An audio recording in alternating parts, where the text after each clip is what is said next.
आज हमारे मुल्क के अंदर देखो कैसे कैसे हालात है। आज हमारे मुल्क के अंदर देखो, मुसलमान को जज्बात में आकर कोई काम नहीं करना चाहिए। जज्बात से और जल्दबाजी में जो काम होता है तो हुजूर ने फरमाया कि ये शैतान का काम है। अब जल्दबाजी में दो मुसलमानों ने गैर मुस्लिम को कत्ल किया।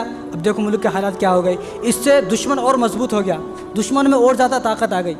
भाई ये इस्लामी 2 मिनट, ये इस्लामी हुकूमत का नारा है। ये इस्लामी हुकूमत का नारा कौन सा? भाई गुस्ताख रसूल की एक ही सज़ा, सर तन से जुदा, सर तन से जुदा। ये जो नारा है ना, ये इस्लामी मुल्क का नारा है। ये क्या इस्लामी हुकूमत है? यहाँ पर तो इस्लामी हुकूमत नहीं है। जब यहाँ पर इस्लामी हुकूमत नहीं है तो यहाँ आप ये नारा नहीं बोल सकते। लेकिन लोगों को ये जहन में समझ में नहीं आता।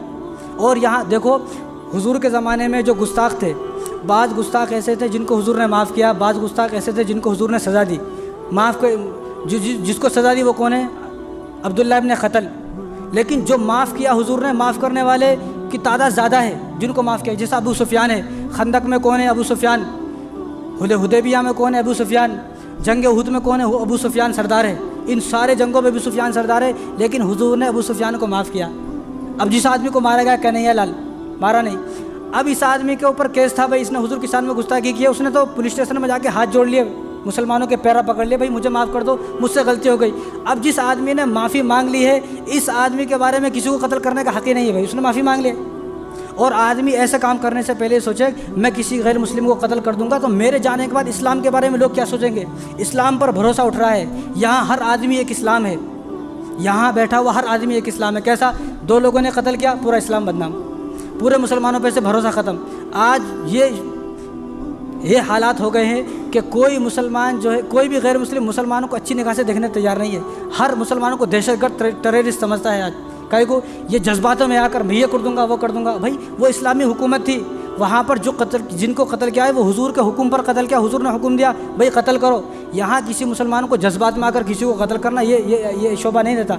और यहाँ अगर करना ही है तो हमारा किरदार बताए, मैं मोहम्मद सल्लल्लाहु अलैहि वसल्लम का उम्मती हूँ, मोहम्मद का ग़ुलाम हूँ। हमारा किरदार ये बताता है, चेहरे पर दाढ़ी नहीं है, बड़े बड़े यूँ बाल हैं, कानों में बाली, गले में बाली, यहाँ बाली, वहाँ बाली, ऐसा हुलिया है, देखो तो लगता इन्हीं यहूदी है। भाई अपना किरदार जब ऐसा होगा तो गैर मुस्लिम खुद मुतासिर हो जाएगा। और मेरा कहना तो ये था, जब कन्हैया लाल ने माफ़ी मांग ली तो उसके पास लोगों को जाना चाहिए था, भाई आपने माफ़ी तो मांग ली, उसके सामने दीन को पेश करें, दीन को बताए। जब दीन को पेश करेंगे, दीन को बताएंगे, हो सकता है वो कलमा पढ़ लेता था। तो जज्बात में आकर मुसलमानों ये कत्ल कर, भाई ये सोचे कि मेरे जाने के बाद इस्लाम पर क्या असर होगा। और दूसरी बात, गैर मुस्लिम इसको तौहीन ही नहीं समझता ना। जो आदमी हुजूर की तौहीन को तौहीन समझता है, कानून तो उस पर नाफिज होगा ना।